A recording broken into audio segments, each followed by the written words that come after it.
pescadores, frecuentadores de la inmensidad de estos puertos, son reacios a la divulgación de los raros hechos que están habituados a protagonizar.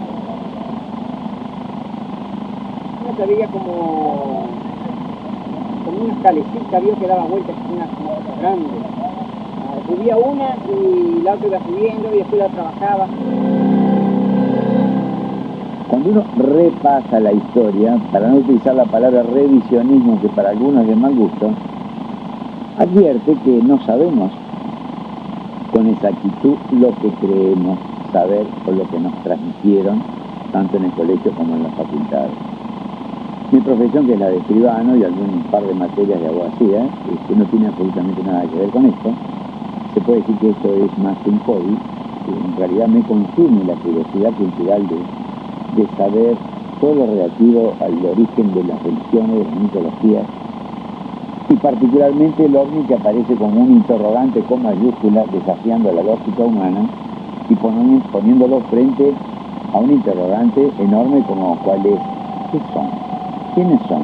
¿Qué somos nosotros? ¿Existe alguna interacción? En ese caso, esa interacción entre eso y nosotros, ¿es simétrica? ¿Es asimétrica? ¿Cómo funciona eso? ¿Desde cuándo está? ¿Viene de algún lugar? ¿Va hacia otro lugar? ¿O siempre estuvo? Es casi paradójico cómo las luces, en términos generales, regulan la actividad humana. Con la caída del sol se aproximan las repentinas apariciones del fenómeno y el Cerro La Matanza se convierte, por ubicación y altura, en un punto estratégico para su observación. El fenómeno que se ve aquí en Victoria es en su gran mayoría lumínico. Tiene diferentes manifestaciones de todo tipo de color de luces, sobre todo resaltando el color naranja fuego. Pero lo que nos llama la atención es si esto está manejado con una tecnología. Evidentemente es muy superior a la nuestra porque es prácticamente no entendible para el ser humano. Después este tema se amplía en diferentes factores, dado de que se ven en diferentes lugares, sobre todo en el agua, en los campos, en el cielo. En Victoria este fenómeno se da de diferentes formas y diferentes maneras, pero hay una realidad: el fenómeno está ahí. Para la investigación es fundamental registrar en imágenes todo lo que aquí suceda. Estos elementos son muy valiosos para la posterior evaluación y así poder discernir con detenimiento el comportamiento de estas luces u objetos. La cámara fotográfica logra captar secuencias de movimientos que a menudo escapan al ojo humano. A la vez, estos registros sirven para que más tarde otros investigadores puedan elaborar sus hipótesis. Al revelar el material, las sorpresas son muchas, puesto que generalmente aparecen en los fotogramas diversas figuras que describen trayectorias de difícil comprensión. En la gran variedad de fotos que hemos logrado trabajando noche tras noche, siguiendo el fenómeno, hay 4 fotos que tal vez son las que más me representan y me llaman mucho la atención. Principalmente es el recorrido, el movimiento que realiza este objeto. Segundo, las luces, los colores que ella me deja representado en la foto. El rojo, ese rojo naranja, el blanco y el amarillo. Los movimientos que en el momento de analizar con el grupo vemos que esto no lo realiza un avión. En esta fotografía se observa claramente el horizonte y por sobre él un objeto que viaja por el espacio aéreo con una trayectoria recta, hasta que de pronto, inexplicablemente, se desvanece en dirección al agua. Lo que me ha dibujado, lo que me dejó ese objeto, es espectacular. Hay una foto que la tomamos de día, estaba poniéndose el sol, había un bañado, estábamos cerca, 1200 metros, 2000 metros, y no veíamos nada más que esa luz arriba del agua. Estábamos 6 personas, 7 personas, había unos binoculares muy importantes ahí, y lo único que observábamos era esa esferita de luz, nada más. Hay fotos que están representativas, se está poniendo el sol y la luz ya está prendida. Esa esa esfera luminosa ya está, porque veo el verde de los pastos, alcanzo a ver el reflejo del sol en el agua, y esa luz ya está, ya que comienza temprano. Muchas veces hemos tenido esa oportunidad de tomar esa evidencia. Hasta el momento, este material fotográfico no ha sido puesto en duda. Obviamente cuando vemos algo fuera de lo normal, le apuntamos con estos prismáticos que tienen 15 aumento y 100 de campo, lo cual implica que tienen un campo y una gran luminosidad. El hecho es que esto me permite a mí resolver imágenes estelares con absoluta nitidez y resolución. Sin embargo, ciertas luces que observamos en Victoria se resisten a ser vistas con nitidez y resolución. No me pregunten por qué. Algo hay en este componente físico que las hace borrosas o indiscernibles. Para salir de dudas, un buen día me compro un amplificador de luz residual nocturno. ¿Cómo trabaja? Con una imagen eléctrica. Es menos nítida la imagen que en un prismático común. Y no tiene más de 5 aumentos. No interesa cuántas veces acerca la imagen, sino el hecho de detectar un foco de luz, un cigarrillo, alguna linterna a la distancia, o lo que fuere, con un alcance estimado a los 2000 metros. Fíjense, curiosamente, con estos amplificadores nocturnos no vemos cierta clase de luces que se ven en el río en Victoria. Entonces la pregunta es, ¿cómo? Me compro 2 amplificadores para ver mejor cualquier foco de luz, y resulta que cuando veo con los normales una luz, con este no las veo.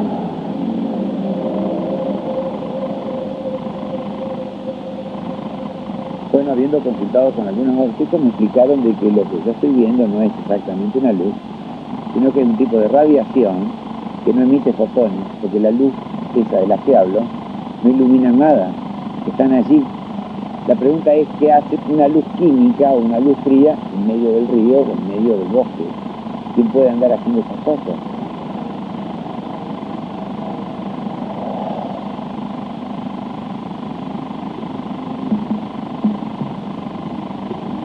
A pocos kilómetros de Victoria se extiende un gran espejo de agua conocido como Laguna del Pescado. Es precisamente en este escenario donde el fenómeno alcanza una amplia difusión durante 1991, debido a una sucesión de hechos observados por los habitantes de la estancia La Pepita, ubicada en sus cercanías. Una noche de invierno vemos por primera vez una luz muy extraña que se encuentra en el cielo, y de ahí en más hay una sucesión de hechos con luces de diversos tipos. Nunca es el mismo fenómeno, son distintos fenómenos que se van presentando.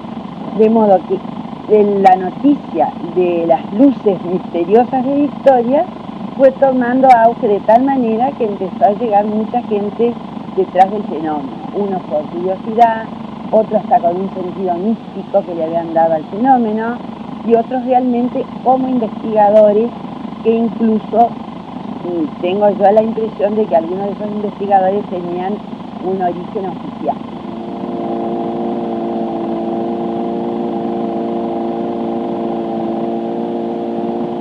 Infinidad de historias se tejen en torno a la Laguna del Pescado. Pero, ¿qué misterio real se oculta bajo sus turbias aguas? Un día emprendimos un viaje específicamente a Laguna del Pescado. Nos fuimos por el de Alto Bracito, llegamos a un lugar denominado Las Tres Bocas y entramos por un canalcito a más o menos digamos al centro de la laguna. El día estaba muy calmo, no había viento, no había marea, no había nada. Nosotros ya habíamos tirado la línea con un contrapeso porque ya habíamos sentido comentarios de que era muy profundo ahí, y cosa de, a lo mejor de joven, tiramos una línea de más de 30 metros y no llegaba al fondo. Bueno, le añadimos otra línea de un hermano mío, 200 más o menos de las mismas dimensiones, la hicimos fondear ahí y no llegaba al fondo, digamos, no descansaba la plomada. Bueno, entonces en ese momento fue donde empezó como a hervir el agua.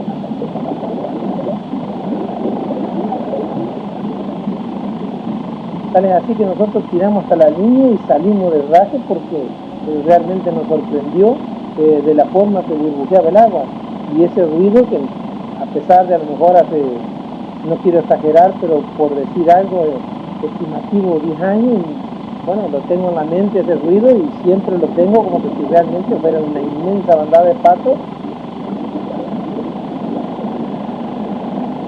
El investigador rosarino Guillermo Aldunati es parte de la organización norteamericana Operación El Derecho de Saber, creada en los Estados Unidos durante los años 90 con la finalidad de promover la apertura de información por parte de los gobiernos del mundo hacia el esclarecimiento del tema OVNI. Sabemos que la CITEPA, que es un órgano oficial que depende de las Fuerzas Armadas, tanto de la Marina, del Ejército, como de la Fuerza Aérea y también la Gendarmería, tiene o tenía, entre comillas, eso, una división para investigar ovnis que estaba a cargo por entonces, en la década del 90, cuando empezó el caso Victoria, estaba a cargo del suboficial de la Marina Daniel Pelicé, que hoy en día está retirado por enfermedad. Yo nunca supe lo que venían a hacer, yo no preguntaba además, porque por más que yo preguntara, no me iban a contestar ellos su verdad, porque no sé a qué venían, no sé si venían de curioso o porque venían en una investigación. Nosotros queremos que el gobierno argentino, las Fuerzas Armadas de nuestro país, los estamentos religiosos, militares y gubernamentales tengan injerencia en los casos que están ocurriendo en Victoria, porque es importante para el mundo y tiene que ver mucho con el futuro del fenómeno OVNI, escuchen bien, con el futuro de la humanidad también.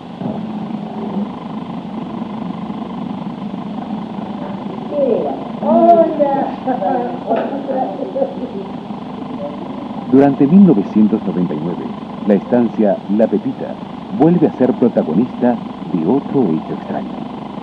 El capataz, una madrugada que salió a cazar, vio algo que lo sorprendió y lo hizo desistir de su intento de caza porque se asustó. Al día siguiente, cuando yo me voy en auto me voy a Victoria, salgo por el parque y al pie de un árbol de un palo borracho veo una rama caída.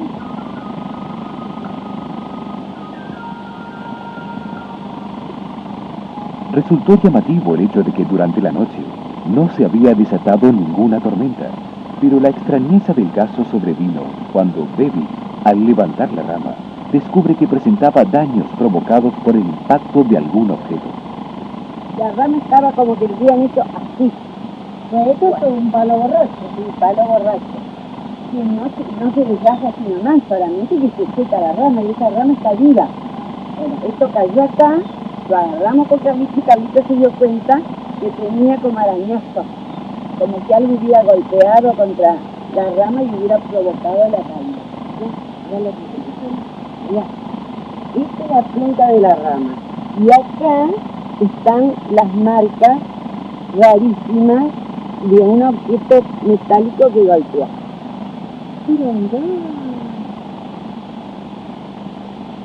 Sí, evidentemente, bueno, acá hay un roce o un rasgón, algo hay que ha hecho que la rama esa se... El golpe del objeto que ¿Este es el tamaño natural de la rama de lo que cayó? No, era más larga, sino que la cortó el capataz para traerse a vos. Bueno, yo creo que voy a llevar entonces para ver si se puede hacer algo con algún análisis.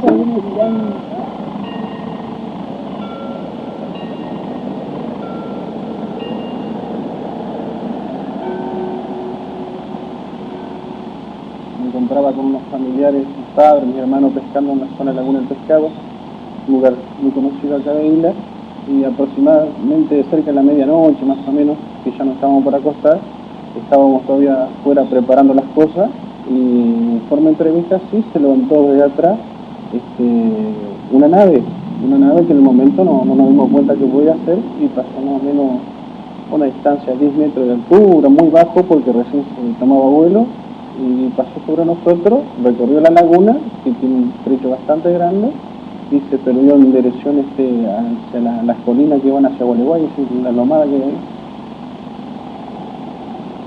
Es notable con qué naturalidad los habitantes de Victoria hablan del fenómeno en general, y más aún, el elevado porcentaje de personas que testimonian haber vivido alguna experiencia anómala. De todas las luces, así siempre ven, siempre pasa, o han visto así quemaduras en pasto, compañeros han visto bastante. Sí, cada cual tiene su experiencia, ¿no es cierto? Su experiencia diferente. Y le digo, es bastante natural así ver luz. Los pobladores, los pescadores los ven siempre, pero yo ya le digo, el que estuvo en mi casa, estuvo enfrente de mi casa parado, yo estuve casi media hora observándolo, yo tengo unos lentes tipo larga vista, ¿sí? Y con eso lo miraba y se cambiaba el color, cambiaba el movimiento. Estuvo casi media hora ahí enfrente de mi casa. A mí me produce curiosidad, yo me quisiera, como mi señora es profesora de matemáticas, y lo estudiamos siempre, lo miramos porque queremos saber, sacar algo, a ver qué es eso, de dónde viene. Y después ya les digo, yo en las noches así en la isla he visto, siempre veo como ovnis en general. Eso es real. De 100 personas que hablé, 90 vieron algo. Pero es lo que te digo, son muy pocos los que te hablan de algo, una nave, por ponerte un ejemplo, una nave de un material específico. El 90% son cosas de luz.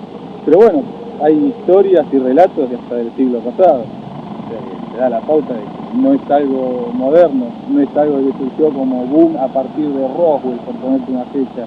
Roswell fue en 1997 y acá hay relatos de principios de siglo y anteriores también.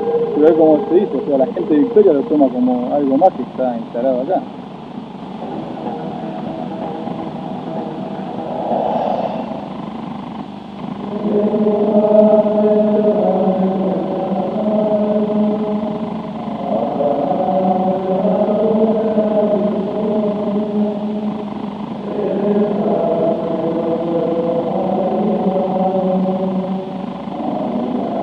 Sobre el misterio de estas inexplicables luces, se suma un importante antecedente de principios de siglo, descrito en un libro por el padre Gregorio Spiazzi, monje benedictino de la Abadía del Niño Dios, la primera de Hispanoamérica, fundada hace unos 100 años. Amante de la pintura y de la historia, Eduardo Lorenzo, hijo de crianza espiritual de la Abadía, vivió momentos inolvidables junto al padre Spiazzi. Cuando yo llegué a Victoria en el año 41, que era un niño, ya lo conocía al padre Spiazzi. Así que tuve una frecuencia del trato con él que me llevó hasta los años mozos, hasta que falleció. Puedo decir que era una eminencia. Tenía conocimientos profundos de griego, de latín, o sea, las bases de las lenguas madres. Y después en literatura era una autoridad insuperable. Era elemento de consulta por toda la gente de letras, de Victoria, de la provincia, incluso del país. Pero a la vez tenía una sensibilidad tan particular que como capellán de las islas llegó a vivir junto a esa gente y a captar las vivencias de la isla que estaban dadas por su paisaje, por sus luces, por sus sombras, por sus misterios, porque la isla tiene sus misterios. Dentro de su libro tiene un capítulo, Linterneando, que él habla de luces, y yo pienso que en aquel entonces no se hablaba del fenómeno ovni, pero existían esos fenómenos al cual no lo calificábamos, no le dábamos nombre, ni tampoco eran objeto de estudio por científicos, por gente aficionada al tema. El país de los Chajás, escrito en los años 50 por Martín del Bosco, seudónimo adoptado por el padre Spiazzi, fue el primer libro editado por un monje benedictino, rompiendo el silencio que en términos generales poseían los miembros de la abadía puertas afuera. En este refinado texto, Spiazzi describe con riguroso detalle la vida y costumbres de los pobladores griegos.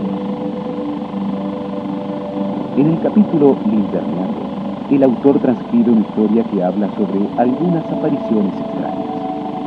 Los protagonistas, Don Quelo, Tani, Severo y Don Cleo, navegaban una noche por uno de los tantos arroyos del lugar. En esa oportunidad, iban a cazar gallarudas, desplazándose muy silenciosamente. Al culminar la tarea, la embarcación emprende el regreso con exitosa caza. Los barqueros, sentados en la borda, con el busto rudamente encorvado, han vuelto a concentrarse en un mutismo ríspido y sombrío. De pronto, Don Quelo señala sobre la costa un resplandor escarlata. Al quebrar una vuelta del arroyo, junto a un embalsado, la embarcación se detiene. Don Quelo clava verticalmente el cuchillo en el castillete de proa y observa, haciendo milla con la hoja en corto. La luz es viva, con temblores de cobre, redonda como un globo, y semeja que estuviera suspendida en el aire, a pocas varas del suelo. De súbito, la luz levántase en la noche, cual si alguien la soltara. Mantiénese así, quieta, unos instantes. Y luego, en vuelo velocísimo, recorre todo el contorno de la laguna, y llegando al punto de partida, sumérgese como un pantallazo en las aguas. Yo personalmente, en una oportunidad que lo acompañé, tuve la oportunidad de compartir una rueda de arrieros en torno al fuego en una noche de tormenta, donde para matar el tiempo ellos hablan de aparecidos y de cosas. Nosotros éramos un grupo de jóvenes que estábamos ahí, estábamos escuchándolos con una emoción, porque era para nosotros todo cosa nueva, y ya ellos hablaban de esas luces que se aparecían, y que no eran las luces malas que se ven en los campos, a las cuales nos tiene acostumbrada la literatura de nuestros campos, que se producen por herramientas de los animales, en fin, era otra cosa. Más adelante, Don Severo recuerda otro hecho similar que observó junto a otros 5 hombres antes de la creciente del 14. No se oía ruido de motor, ni batir de remos ni de palas, pero el globo rojizo coloreaba todo el río con reflejos sanguinolentos y encendía hasta muy lejos las grandes soledades de la noche. Más allá de toda interpretación, es sorprendente la similitud que existe entre estos relatos y los hechos que se narran en la actualidad. Y yo diría que no se trata solamente de algo que pasó, que tiene ciertamente un valor histórico porque refleja también una época, sino de una realidad que seguimos teniendo muy cerca en el espacio y en el tiempo. Y yo creo que con respecto a la interpretación puede haber muchas lecturas.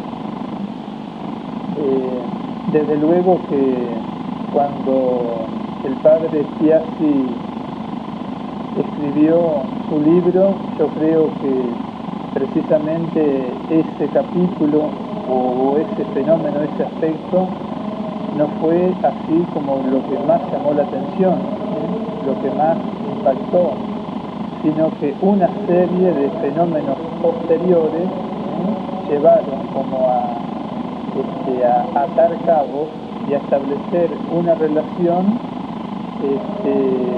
pero desde luego que ya acá estamos como añadiendo algo que capta al lector y que lo asocia con un aspecto, con un fenómeno que encuentra en su libro.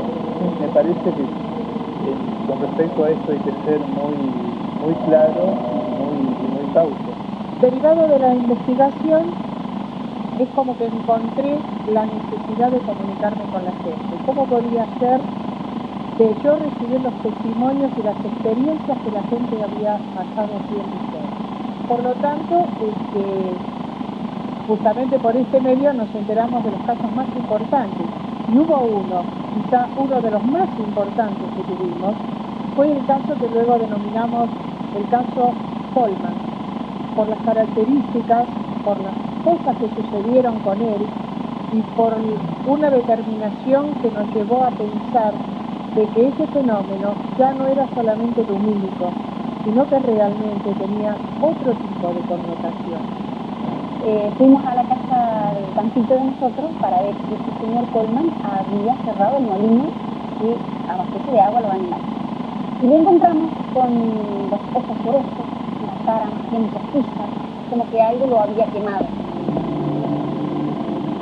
La personalidad de Coleman se podría definir como la de una persona escéptica, con un temple capaz de enfrentar todo tipo de inclemencias y situaciones peligrosas. Yo salí de aquí a las 10, más o menos aproximadamente a las 10 de la noche, para sacar el molino, ¿no es cierto? Y fui a cerrar el molino, entonces me senté en el tanque a mirar, porque salían los hombres. Entonces digo yo, no es una cana que hay. Ojalá saliera para contar. En ese momento, Coleman jamás imaginó la experiencia que estaba a punto de vivir. Y entonces me paré de ahí, de vuelta, salí por el cerquillo, y de repente se me bajaron todos los dedos y así. Entonces yo me sorprendí, ¿no es cierto? Nunca me había pasado eso. Era el chorro de fuego que a uno lo quemaba, de arriba para abajo, ¿no es cierto? Y yo entonces le contesté medio mal, a ella mierda le dije. Y encima lo del cuchillo, y me ajustó y me volteó. Y ahí me parece que yo gritaba, y salía a la rastra. Quería para en cuarto parte, no podía. Me caía. Me quedé salto para ir a cargar. Cuando bandí abajo por el alambre, donde estaba el tala, yo agarré el cuchillo y me traje la cabeza. Y me enderecé en el tala, lo agarré al tala, y me abrazé. Veía unos cositos blancos allá y unos brazos que me largaban esos brazos. Y me quemaba. Entonces el tala se comenzó a hacer así, y le digo a mi perrito, vamos a disparar, compañero, porque esto no va a ser tan fuerte. Y yo pensaba decirlo, pero no fui, disparé. Y tenía como una quemadura, ¿no? Toda. La ropa quedó dura. Cuando nosotros fuimos a la casa a ver si estaba todo hecho, nos encontramos con este hombre así, como le digo, la cara rojiza, un poco lloroso. Entonces yo le dije, no, Ana Jessica. Al otro día cuando fuimos, se había tomado las 10 pastillas juntas, y el perrito, que él más se preocupaba por el perro y no por su salud, no veía, estaba ciego. O sea que si a él le hizo tanto mal como al mismo animal, era evidente de que algo anormal había ocurrido. Algunos de estos aparatos no solamente ocasionan estos tipos de daños por la producción energética que los afecta, sino que tienen otro tipo de protectores, que yo les llamo direccionales, que pueden ejercer tanto fuerza de atracción como repulsión a través del gas, o pueden calcinar, fundir algo. Un caso de ello ocurrió precisamente acá en Victoria, en el 5º cuartel, caso Costa Coleman, donde los efectos de ese gas direccional quemó un tala en la parte superior y hizo un reguero en el suelo donde para incinerarlo a Coleman le fue ocasionando descargas en las cercanías de él. Lo uno yo no lo creía y ahora lo creo que hay algo. Lástima que no pude hablar con los marcianos que andan adentro. Como la verdad andaban los marcianos. Unos bichitos blancos así, finitos, rapeaban. Se veían por la vida, por los lados. No era chichado y se veía. Eran tres los bichos. Hay unas rapitas blancas ahí, semejantes. Después dicen que no son seres, hay seres, es que son los seres, que no hay.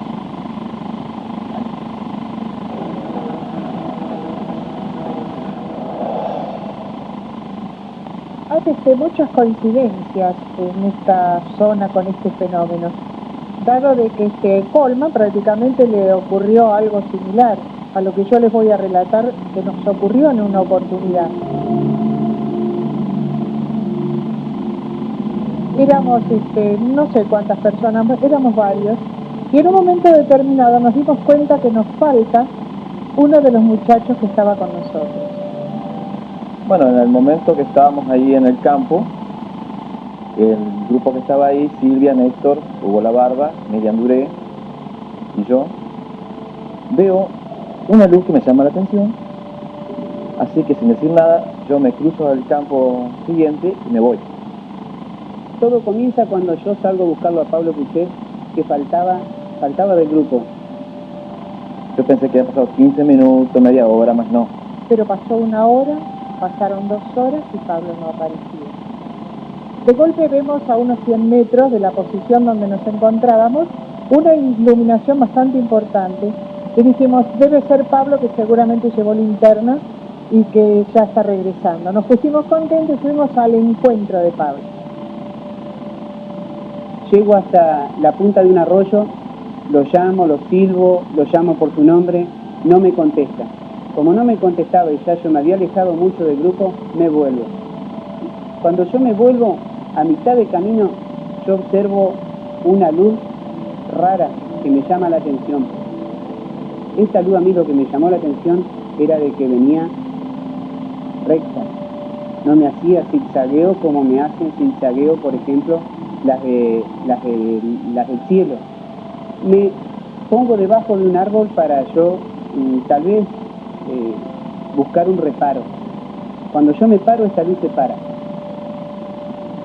Le pongo el ojo en el visor y bueno, que pase lo que pase, porque ya me llamó mucho la atención. Esta luz no saltaba y se supone que si era un auto, un tractor o lo que sea, tenía que venir saltando por los rieles, vamos a decir, rieles de la tierra que había en el campo. Esto tenía que venir a los palos. Yo cuando esto me observa a mí, yo veo que era algo chiquito, con una capa dorada plateada, como un monje, vamos a decir, dorado plateado que no tocaba el piso. A partir del alejamiento de Pablo, el grupo se disgregó tras su búsqueda. De allí en más, cada uno vivió distintas experiencias.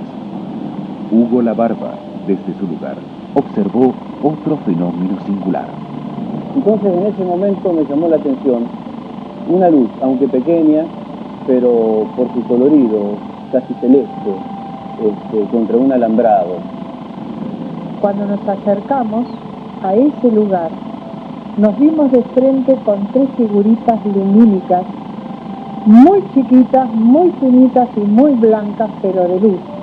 Solamente alcanzamos ver de la cintura hacia abajo que era una figura humana muy pequeña, muy finita, y de la cintura hacia arriba era solamente luz, muchísima luz. Al estar más cerca de esas luces que el resto del grupo, observo 3 siluetas prácticamente casi humanas, pero no podía decir que eran humanas, y con piernas muy finas, parecían tipo piernitas de alambre así, más conocido como los patas de pelo, como les llamamos acá en el grupo, y son casi similares a los que relata J. Coleman cuando estuvo su encuentro cercano. Los hechos esa noche parecían no agotarse. Cuando el grupo vuelve a estar reunido, sucede algo imprevisto. Cuando llegamos al preciso lugar donde nos ubicábamos, que era un ángulo entre el alambrado de ese campo y árboles pequeños, matas, espinillos, talitas, se ilumina el piso totalmente con la luz de un sol muy fuerte, de un mediodía de verano, se diría. Otro de los efectos que suelen producir estos aparatos en horas nocturnas es de pronto uno observa una luz que se va desplazando e inmediatamente se ilumina un sector, digamos, 50 metros, un área de 50 metros, como si fuera de día, como que si el aire se iluminara, se volvería lechoso, una cosa incomprensible donde no se aprecia la fuente de donde proviene. Este trabajo que realizan en los campos está demostrando que algo están utilizando de nosotros, porque si no, ¿qué podían haber estado haciendo? Y era la primera vez que entendíamos de que podía materializarse. no era solamente una manifestación lumínica. Ahí había algo concreto, que era material, que tenía forma y que lo único lamentable es que no podíamos determinar si tenían rostro. El cúmulo de relatos y experiencias varían en todos sus aspectos. Entonces cabe preguntarse, ¿todos estos fenómenos pertenecen a un mismo origen o son simplemente hechos que no tienen relación alguna? En la mayoría de los casos lo que estamos observando son, en primer lugar, esferas, objetos esféricos, objetos que pueden tener un diámetro entre 1, 2 y 3 metros, de color amarillo o de color rojo, en la mayoría de los casos girando sobre sí mismos. También se han visto clásicos platillos, como se ha visto esto en la zona de, acá cerquita a Rosario, en la zona de Pueblo Ter, y también se han visto los famosos, conocidos con el nombre de ovnis triangulares.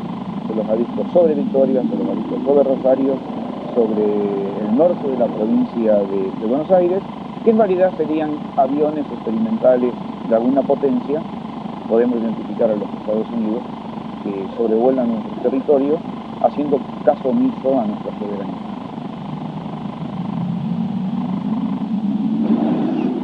A mi entender, se tratarían de pequeños aparatos o sondas, como yo les llamo, teledirigidas, las que serían enviadas a monitorear o a capturar algún elemento que crece en esas zonas, fundamentalmente en zonas de poca profundidad, en zonas de agua de poca profundidad, tales como lagunas, esteros, bañados, ¿no?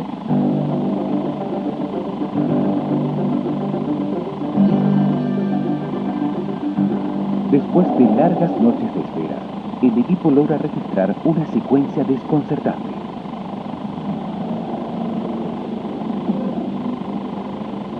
Lo que más nos mueve a esta investigación, y muy fuertemente, es justamente el río. El río nos muestra un panorama totalmente diferente a lo que la gente cree sobre la fenomenología ovni. En una oportunidad hemos podido filmar una luz que salió, una luz color naranja, como casi siempre se manifiesta, un color naranja medio subido, y empezó a hacer como unas contracciones, como hace como un latido de corazón o como el pulmón, o simplemente como el pujo de una parturienta. Empezó a hacerlo así bastante más seguido y de pronto de esa luz sale otra como naciendo un bebé de ella, que fue agrandándose hasta quedar exactamente igual a la primera. Eso es algo inteligente que nos está mostrando su poderío, su tecnología, o vaya a saber con qué motivo es esta presentación. Pero el hecho es de que el río hay que empezar a tomarlo en cuenta, no mirar simplemente el agua como corre o como el viento la mece, sino que el río esconde algo que quizá muy pronto revelemos, y es exactamente lo mismo que también está pasando en Noruega. Lo que sí que, de acuerdo a mi conocimiento fundamentalmente de estas zonas, es totalmente descartable la posibilidad de que se trate de gases que escapan, digamos, de material orgánico en composición, que es un efecto producido por estos, como ya dije anteriormente, como de pescadores también, ¿no? Porque hay un comportamiento raro y a su vez inteligente. Eso descarta cualquier posibilidad de que sea algo natural o producido por el hombre.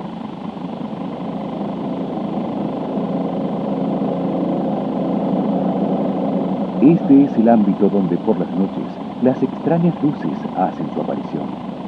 Pastizales, camalotes y la escasa tierra firme conforman una geografía poco habitable, limitando la actividad humana a casi solamente la pesca y la caza.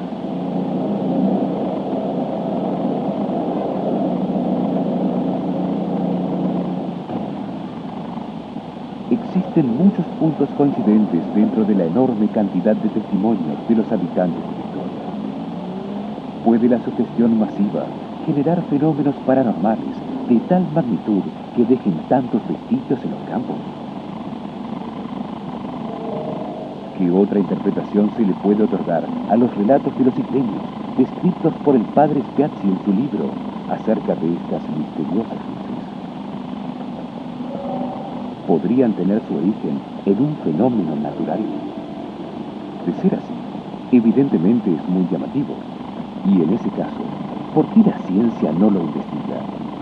¿O es que lo estudia en forma oculta? Con tantos testigos y evidencias, ¿por qué no existe una respuesta científica y racional que explique satisfactoriamente todos estos fenómenos? ¿O es que hasta el momento es imposible dar respuesta a algo que sucede tanto en el cielo como en el río y el campo? Por el momento, este gran misterio sigue oculto. Pero de algo se puede estar seguro. Las extrañas luces de Victoria existen y no son producto de ninguna actividad humana, al menos conocida.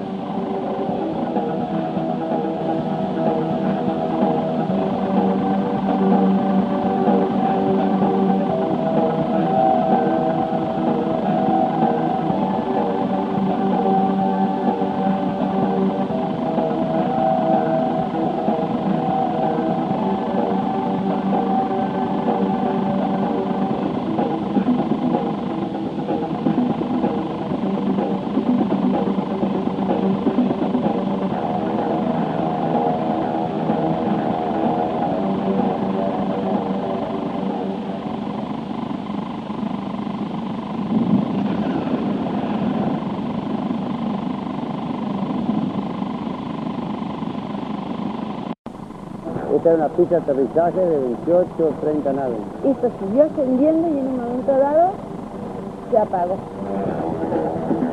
Robo en 1997, acá hay relatos del principio del siglo y anteriores también.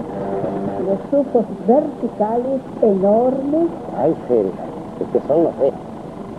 Pero hay.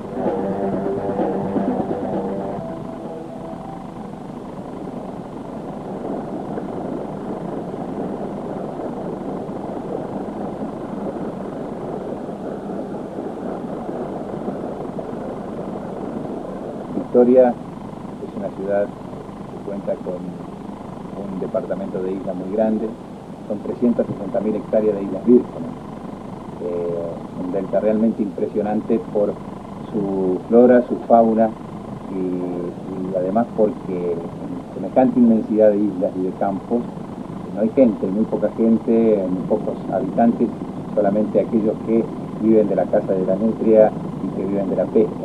Son lugares ideales por su naturaleza realmente virgen y bueno, por la belleza que encierra todo lo que es estar en un contacto directo con la naturaleza y además las noches que son algo realmente espectaculares por, digamos que uno se da la idea de que está más cerca de las estrellas, que está más cerca del cielo.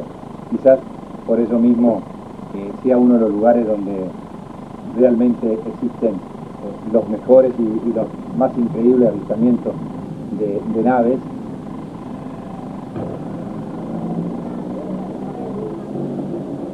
Los innumerables sucesos que ocurren en la ciudad argentina de Victoria, ubicada en la provincia de Entre Ríos, han llamado la atención en estos últimos años a muchos investigadores dedicados al tema OVNI. Uno de ellos, Silvia Pérez Simondini, decidió radicarse aquí en 1991 y formar un equipo de investigación cuya finalidad es revelar el origen de los misteriosos eventos. Estas luces que aparecen por esta zona realmente son tan misteriosas que nos gustaría poder enterarnos de qué se trata esta tecnología que ellos utilizan. Es lumínica, por supuesto, pero ¿por qué el cambio de colores? ¿Por qué el cambio de formas? Es algo que realmente nos tiene bastante abstraídos porque no podemos determinar fehacientemente si lo que estamos viendo es lo que comúnmente se llama un plato volador, porque difieren las medidas.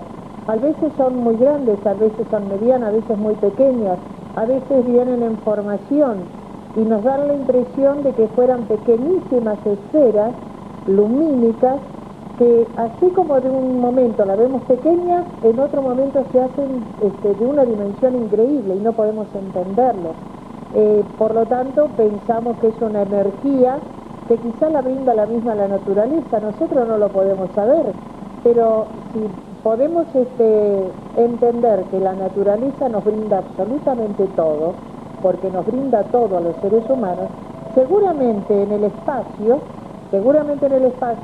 existe una energía que puede ser aprovechada por alguien que conoce de este tema y nosotros todavía no hemos llegado a él. Una de las primeras personas que comienza a observar el fenómeno en forma continua es Ricardo Guzmán, cuando se desempeñaba en 1985 como cuidador nocturno de un establecimiento local. Lo que sí yo he sacado en conclusión es de que por los testimonios que ha habido de muchos años atrás, que esto es ancestral, que prácticamente conviven con nosotros, o siempre han convivido.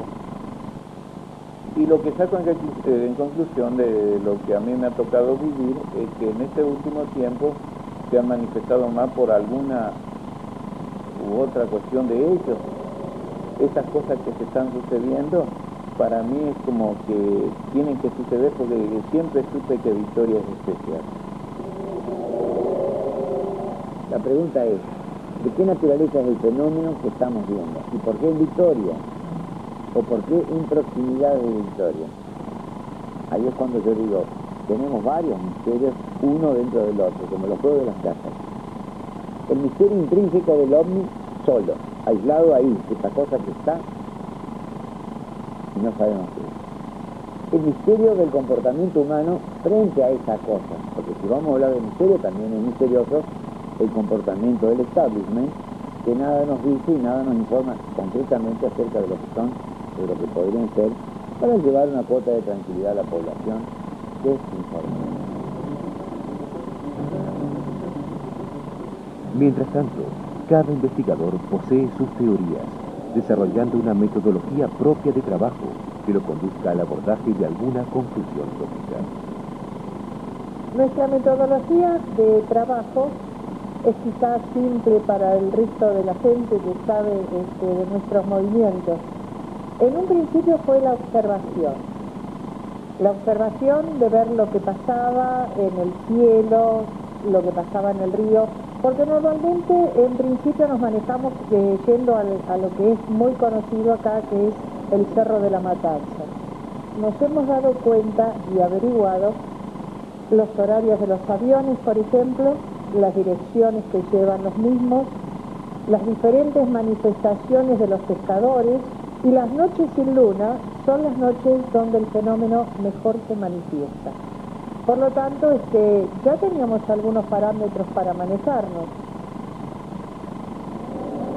De este modo, se han registrado muchos de los fenómenos que suceden en Victoria y que aún hoy no tienen explicación.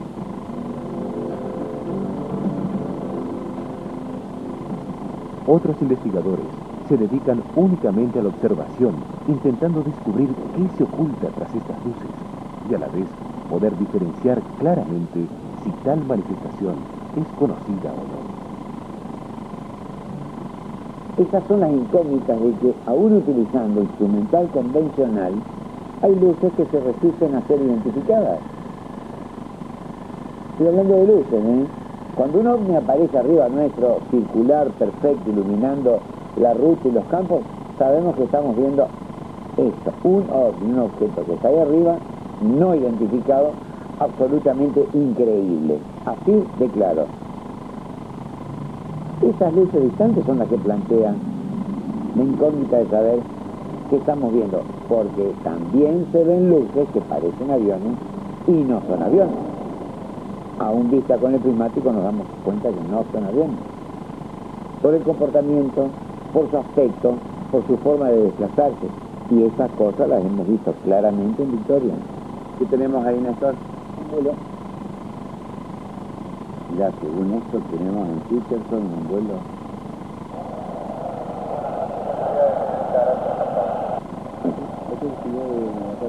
Un vuelo de Peterson.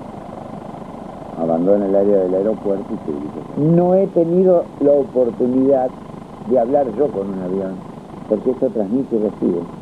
Pero debo confesarles que he oído conversaciones entre aviones, reportándose entre sí, tráfico, o sea, un supuesto avión, o pirata, o desconocido, o narco, u ovni, y yo desesperadamente buscándolo por todos lados donde lo tenían, porque no dan las coordenadas desde la cual lo ven. Se preguntan entre ellos, ¿tenés un tráfico a tal hora? A la hora del reloj, puesto en la ventanilla. ¿Tenés esto? ¿Tenés? Y cuando uno quiere acordar, ya lo perdió de vista. Mirá cómo ilumina. Mirá, Pipo, cómo ilumina. Y un avión lo ilumina de atrás. Y el mismo fenómeno nos mostró de que se da absolutamente, y primero de todo que es nuestro impulso de investigación el río, y después, por supuesto, el campo.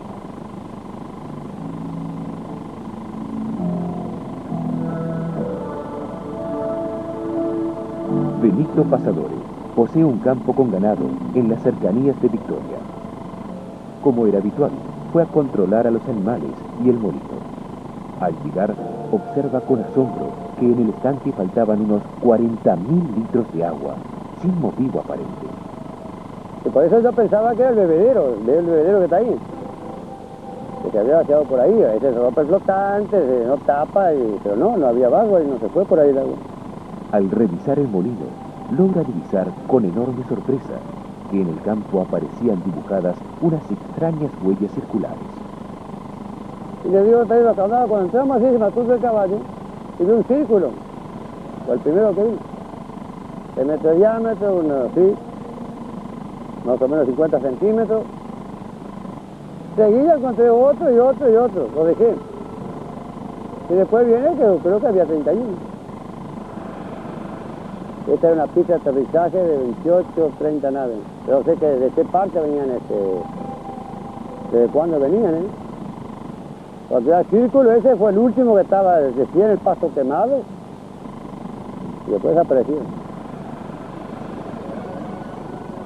Luces, andaba hablando acá, este campo, de esos años, así luces vi muchas. Luces que pasaban así, parece que te pierden, y andaba hablando en mi casa con la tía. Que no eran estrellas ni nada de eso, aparecían así. Fenómeno es.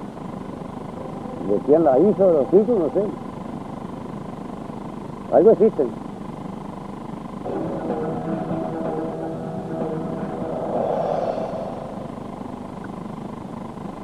A pocos kilómetros de Victoria, un capataz y su grupo de empleados vivieron otra increíble experiencia anómala, pero de diferentes características.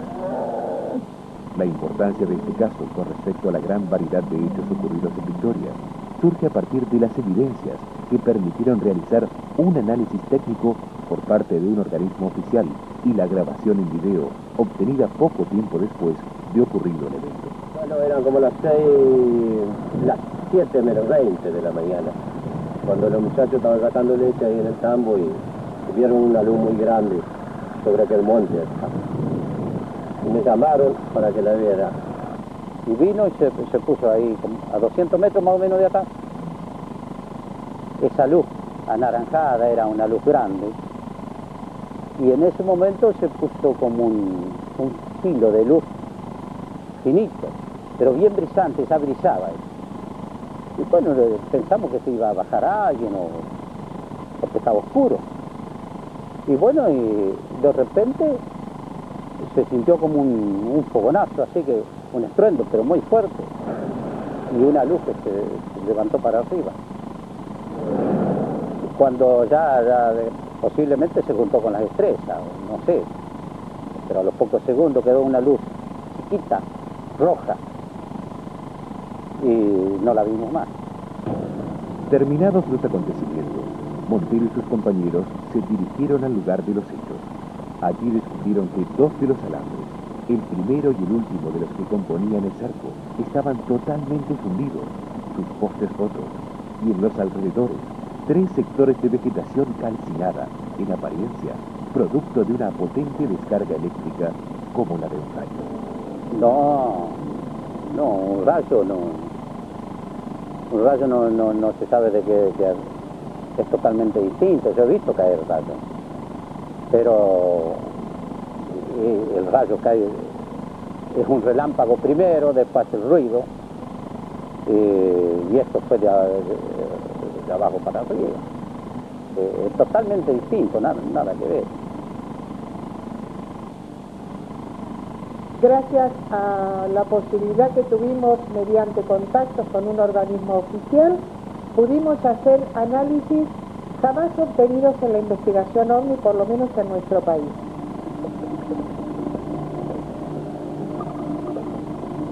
Hay varias cosas que nos llamaron la atención de este caso.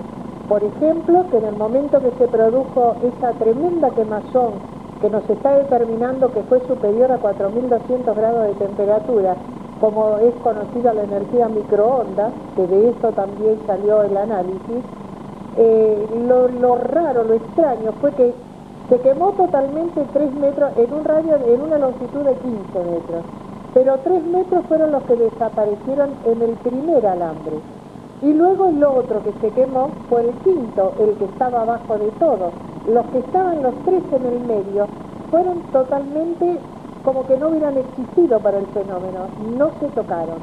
Y otra de las cosas que también nos llamó poderosamente la atención es que 2 huellas quedaron de un lado del alambre y una sola de este otro lado. Por lo tanto, nos está demostrando que esto estuvo flotando en el aire, que en ningún momento se posó, y si lo hizo, fue con 3 patas largas. Y si no fueron patas, fueron 3 rayos.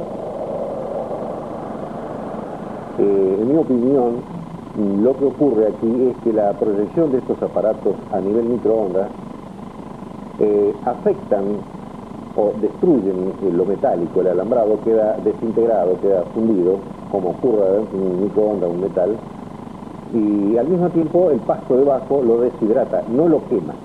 Es decir, que no es un agente como el fuego, que vamos a suponer que quemaría el alambre y el pasto también lo calcinaría. En este caso no, lo deshidrata el pasto, mientras que el alambre lo funde, como ocurre en un horno de microondas, o como también sucede en las técnicas de calentamiento por radiofrecuencia que se llama. A pesar de que existen antecedentes de principios de siglo, es en 1991 cuando, a raíz de una seguidilla de llamativos hechos y extrañas apariciones de luces, la Laguna del Pescado toma fama, generando conmoción en la localidad de Victoria. En ese momento, la prensa de Buenos Aires se hace eco de la noticia. ¿Usted cree en ovnis? Si no cree, no sé, pero que los hay, los hay. Fíjese el informe, el nuevo informe que hicimos en Victoria y las marcas que dejaron.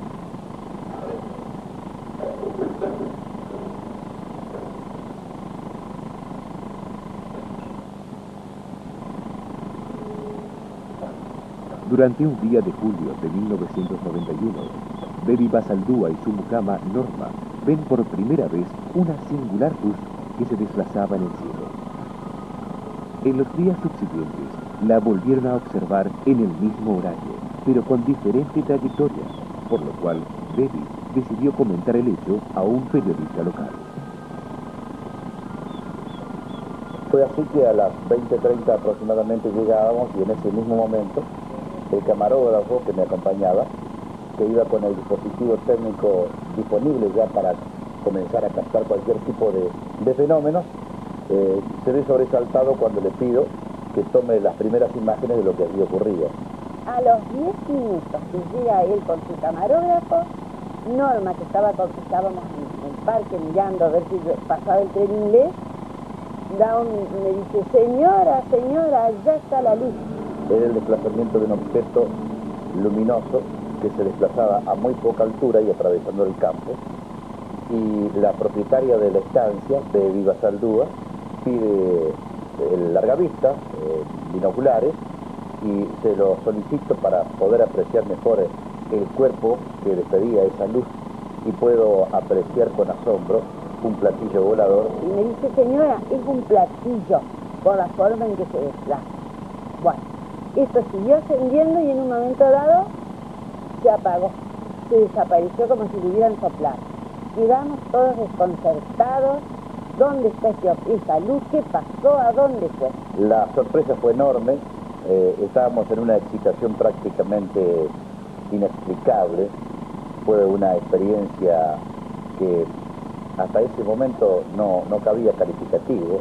A mí se me erizó la piel, porque nosotros fuimos para captar luces malas, de las llamadas luces malas del campo, y nos encontramos con este fenómeno que a partir de ahí en más comenzó a verse en forma más continua y prácticamente lo que se calificó en algún momento prácticamente una invasión en Victoria. Y tan impresionó estábamos ahí, temblábamos todo, entre el frío que hacía y la emoción que teníamos. Que el chico, el hijo de Norma, que era un niño que tenía 9 años en ese momento, al día siguiente le entregó un dibujo de la escena donde presenciábamos que esta luz se iba hacia el sur. Y en el dibujo se muestra el estupor retratado en los gestos que tenemos todos con las manos hacia arriba. Muestra el estupor, la impresión de lo que estábamos.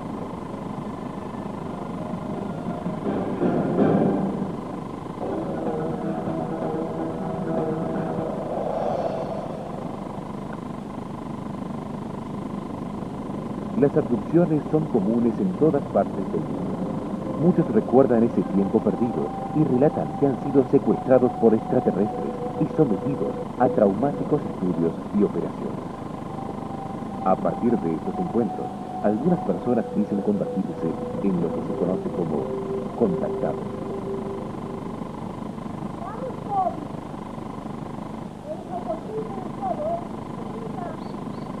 Carmela y Laura son 2 enfermeras españolas que transitaban una cómoda vida en Galicia. No conocíamos Argentina.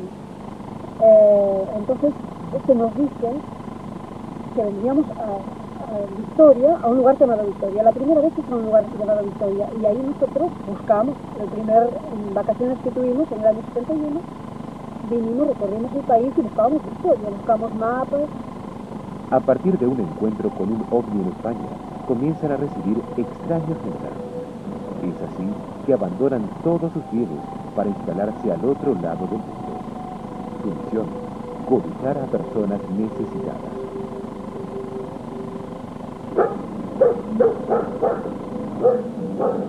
Atraídos por la curiosidad, Silvia y parte de ese equipo deciden conocer personalmente esta historia.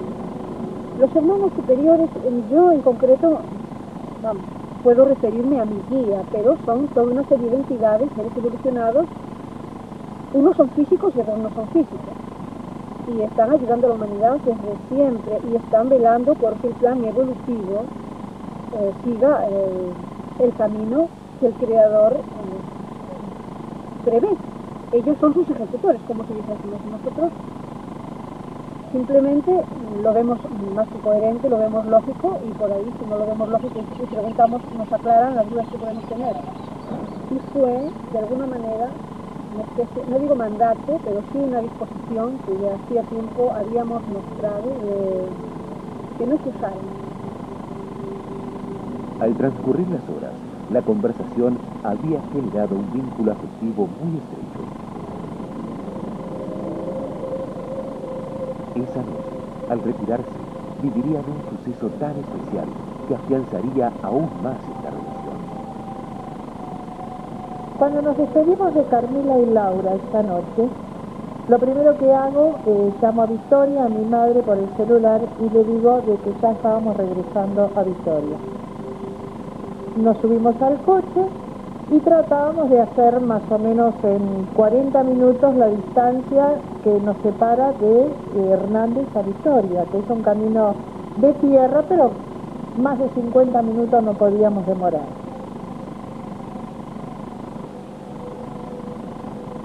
Esa noche el camino estaba bastante bueno y teóricamente tendríamos que haber tardado no más de 45 minutos en hacer el trayecto.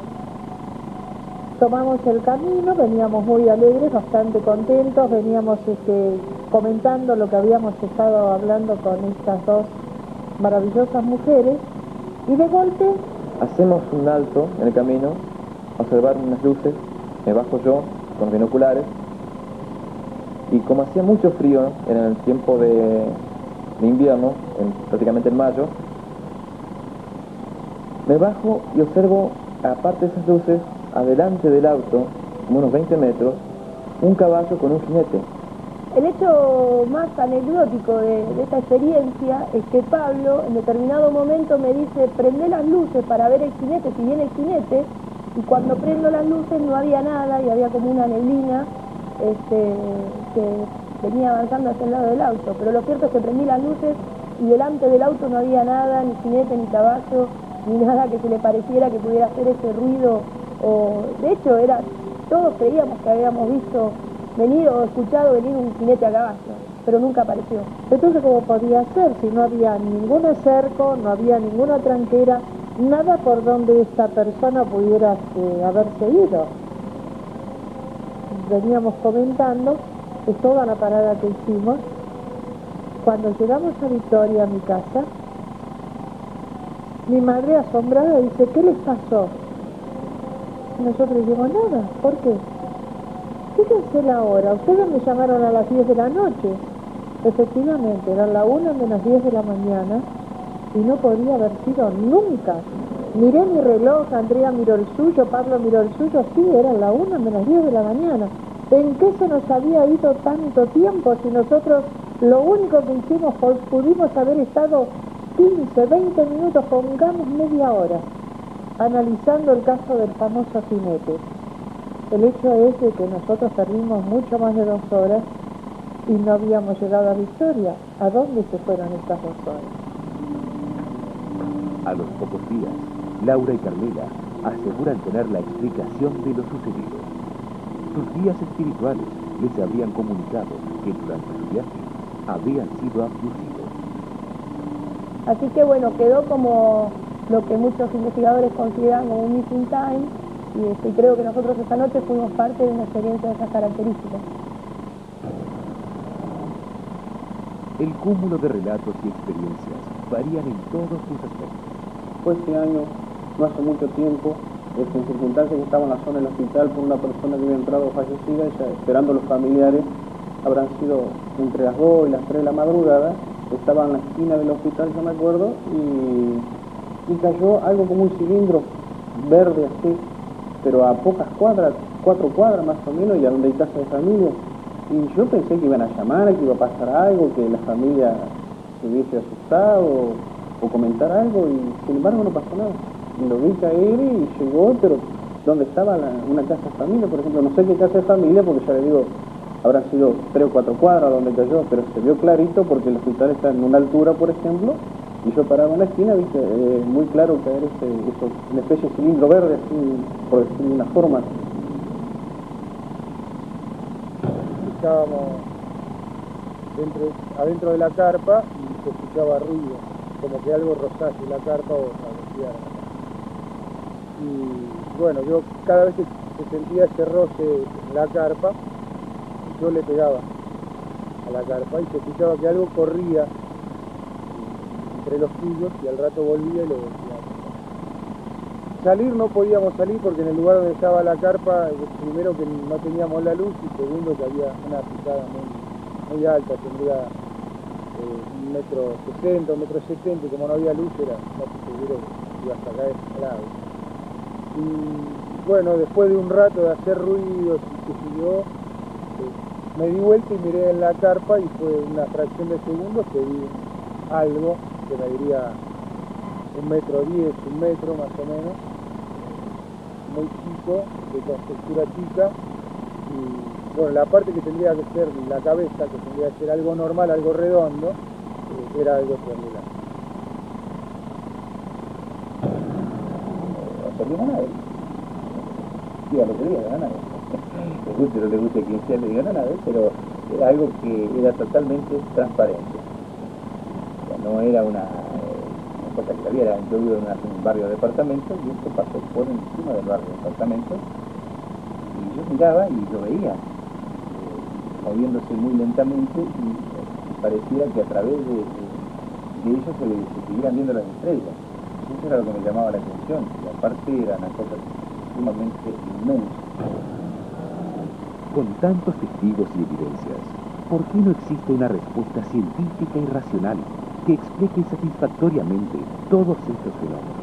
¿Qué es lo que estamos viendo?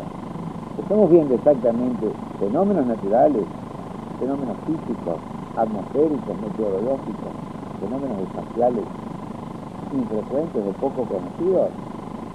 o estamos buscando, entre comillas, naves ocupadas por seres inteligentes? Y a la hora de contestar no sabemos exactamente qué es lo que nos impulsa a buscar estas cosas. Algo sí nos dice que ese tipo de fenómenos tiene un comportamiento que parece inteligente. Porque yo no conozco aerolitos que sigan a los autos. Yo no conozco un aerolito que se detenga de golpe. No sé de satélites que se salgan al encuentro, frenen, retrocedan y continúen marchando. Yo no sé de un sol que venga desde el horizonte a una velocidad espantosa y se frene de golpe, iluminando todo el lugar como si fuese de día, y vas a girar la cabeza para buscarlo de nuevo y ya no está más. La fenomenología ovni-lumínica de Victoria pareciera carecer de un patrón determinado. La gran concentración de fenómenos extraños se focaliza principalmente dentro de un triángulo imaginario trazado sobre este gran delta. Quiere decir que este triángulo en realidad está, se podría decir, constituido en la fenomenología ovni por Victoria, Rosario y San Nicolás o Varadero. Pero en realidad esos son epicentros del fenómeno ovni, ya que es el centro de actividad por observación por mayor cantidad de habitantes y demás. Sobre este triángulo también actúan efectos que no necesariamente están relacionados en sí con el fenómeno ovni, es decir, con la luz, con esa esfera vista. Por ejemplo, hay un caso muy particular que a mí me atrae mucho por el nivel de personas que lo relatan y en el momento en que sale, fue mucho tiempo después de que sucedió y en una cena de amigos. El relato de dos pilotos, son dos pilotos muy experimentados en la zona, que hacían el vuelo Pueblo Ester, Victoria, Pueblo Ester en forma muy habitual, 3 o 4 veces por semana, en un avión, es un 172, un Cessna 172, con equipo de navegación, incluyendo GPS, borde, media, DF, y en un vuelo que no es muy necesario, pero para el entrenamiento, que eso lo venían usando, que habían salido de Victoria hacia Pueblo Ester, venían controlados con el aeropuerto de Fisherton y con todo el sistema de navegación empleándose. Es un vuelo que en ese avión dura aproximadamente como máximo 28 minutos, 26 minutos, 30 minutos como máximo. Venían conversando tranquilos, en todo un vuelo normal, cielo despejado, de día, eran las 5 de la tarde, de verano, vuelo muy tranquilo. Y empezó a pasar el tiempo y ellos no veían la costa de Rosario. Seguían volando, ya cuando estaban en 54, 55 minutos de vuelo, estaban preocupados, pero empezaron a ver la costa. Se empezaron a acercar, pero con la sorpresa de que cuando se acercaron a la costa, que se dieron cuenta ya de entrada cuando vieron que no era la costa de Pueblo Ester, era la costa de Victoria. Y el avión en ningún momento acusó ningún viraje, ningún movimiento, nada. El relato es de dos pilotos completamente experimentados, ¿no? Es como que el planeta se hubiera dado vuelta.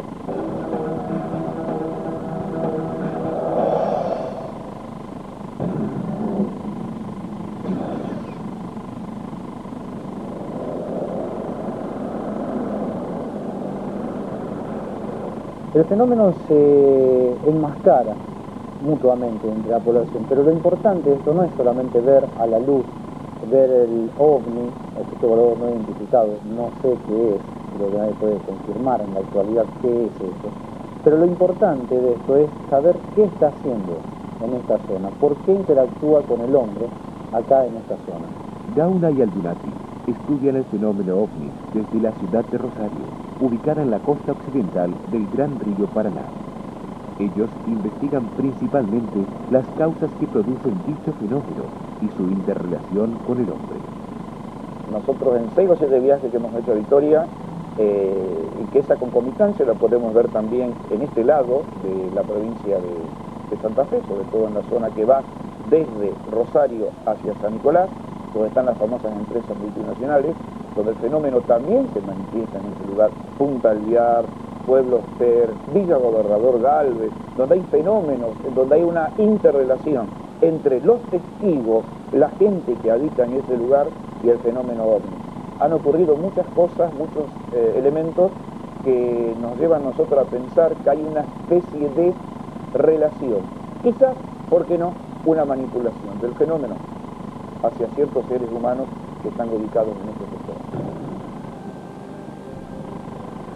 Hay muchos casos de abducciones, muchos casos de contacto físico en la zona de Pueblo Ester hacia Arroyo Seco.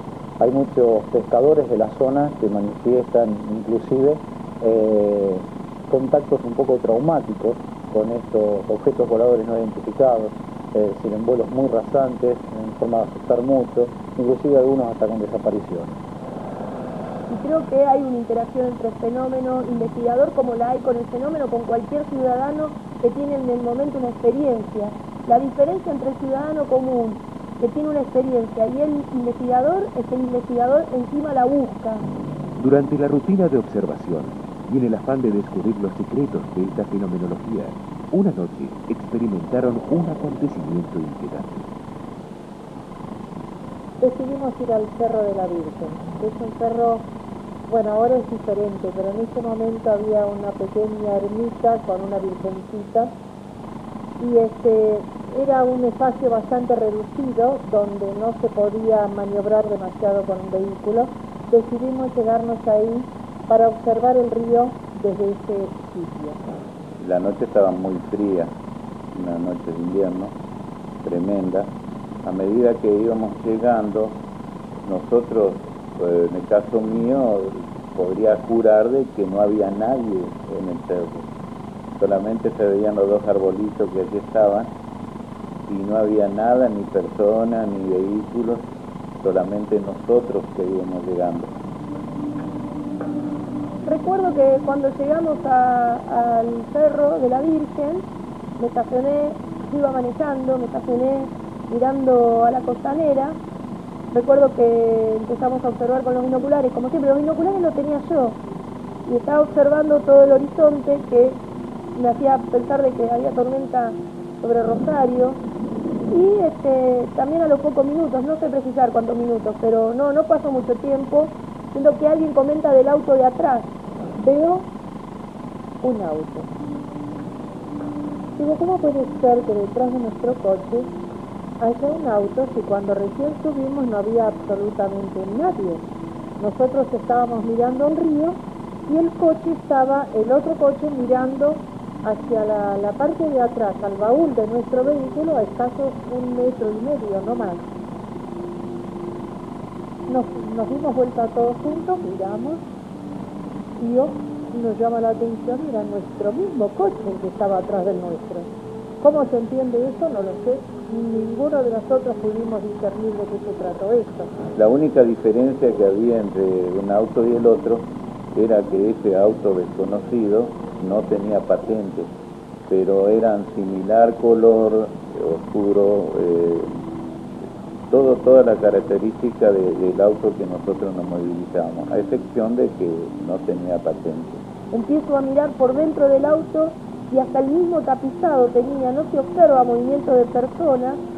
Pensábamos en bajarnos, en tocarlos, porque adentro con los binoculares que estábamos observando no había absolutamente nadie. Ricardo Guzmán abre la puerta para bajarse. Yo di media vuelta por atrás del baúl, no me quise aproximar porque sentía resquemor o miedo, no sé cómo llamarle, algo sobre lo desconocido. Habida cuenta de que yo ya tenía una vasta experiencia en esto. Se metió muy rápidamente otra vez al vehículo y yo por primera vez les puedo asegurar que sentí miedo, porque era como que me estaba avisando que eso era algo sobrenatural, no era algo normal, sobre todo por la forma en que apareció. Bueno, después de todo esto nos quedamos bastante conmocionados con ese miedo interno que uno a veces no sabe cómo explicar, por una experiencia rara, y al poco tiempo nos empezamos a quedar como adormecidos todos.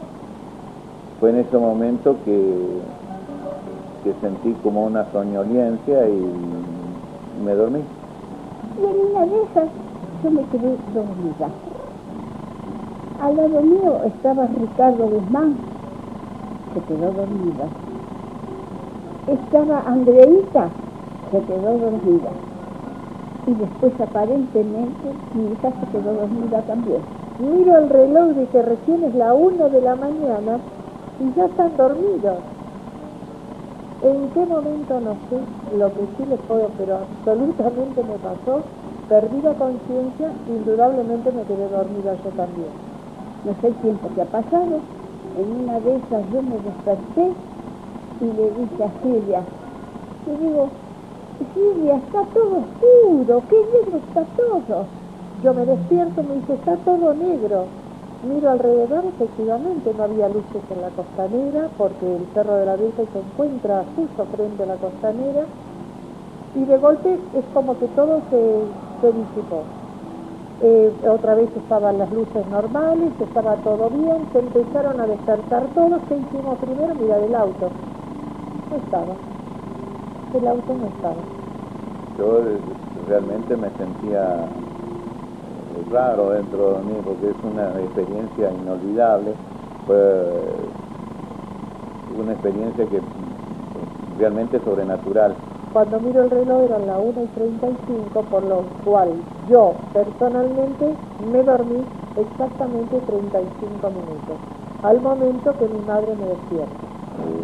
Pienso que en ese momento de nuestro sueño algo ocurrió, cosa que tengo mis dudas al día de hoy, puesto que yo no me he sometido a nada, sino que yo siempre tengo la duda de lo que pasó esa noche.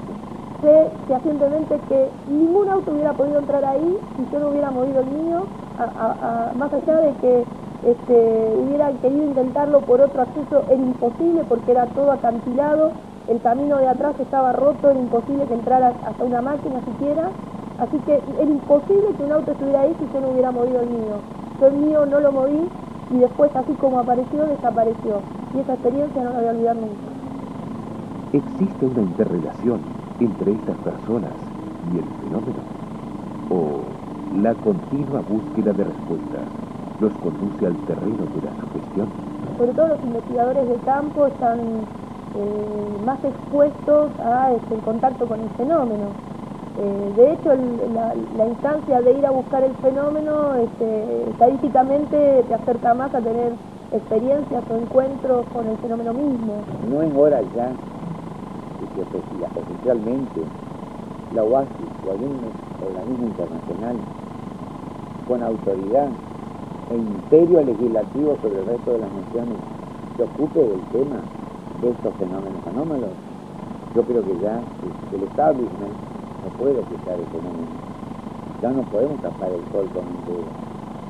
Media humanidad está loca porque de todo y la otra humanidad se acuerda porque no la ve. Yo creo que en esto hay que evitar como dos extremos. Un extremo sería el de un total escepticismo. Casi que uno ya de entrada, sí, a priori, emite como un juicio descartando, rechazando totalmente todo lo que puede ser un fenómeno que vaya más allá de lo, digamos, de lo natural o de lo que consideramos como más normal o que se pueda explicar desde un punto de vista científico o lo observable. Y por otro lado, a veces el otro extremo estaría en una actitud que se caracteriza por no solo creer en todo, así acríticamente, sino que a veces como que se busca, ¿no es cierto? Y de algún modo hasta se puede proyectar algo que está en uno, y en esto sabemos que se produce muy fácilmente la llamada psicosis colectiva, se da como un contagio.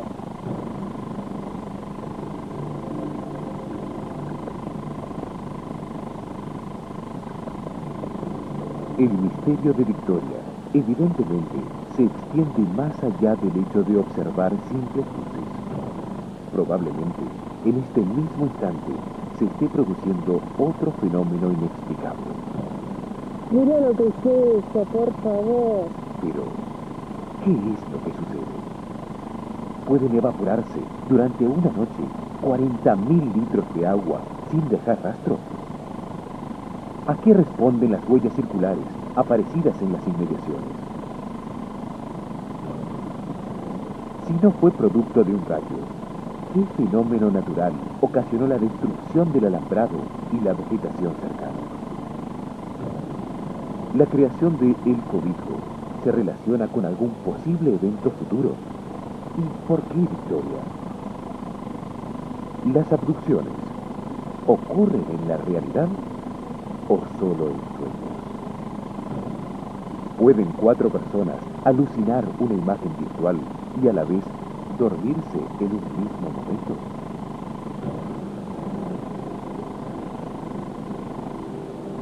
De todos estos relatos y sucesos se desprenden diversas conjeturas. Las incógnitas son muchas, pero la realidad es una. Las extrañas luces de Victoria existen y no son producto de ninguna actividad humana, al menos conocida.